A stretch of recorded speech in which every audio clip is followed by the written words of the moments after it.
நான் மறிக்கலண்ணா. என்ன கேக்குற நீ? ஜிஎஸ்டி வந்து கேட்டாங்க சொன்னாங்களா? நான் மறிக்கலையே. நீங்க ஜிஎஸ்டி கேக்குறீங்களா? நான் டீடைலா எடுத்துறேன். நீங்க வந்து பேசுறது அநாகரிகம். பகட்ட பேத்து போட வேண்டாம். எப்படி நீங்க பேசலாம்? அண்ணா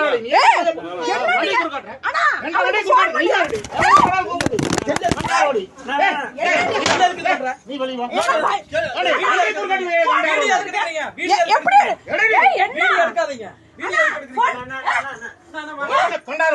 பாருங்க, என்ன அடிக்கிறாங்க பிஜேபி காரங்க. இங்க ஆத்துப்பாளையம் பகுதியில இங்க வந்து ஜிஎஸ்டி பத்தி கேட்டேன்னு சொல்லி என்னை கை வைக்கிறாங்க. இங்க பாருங்க, நீங்க இங்க பாருங்க.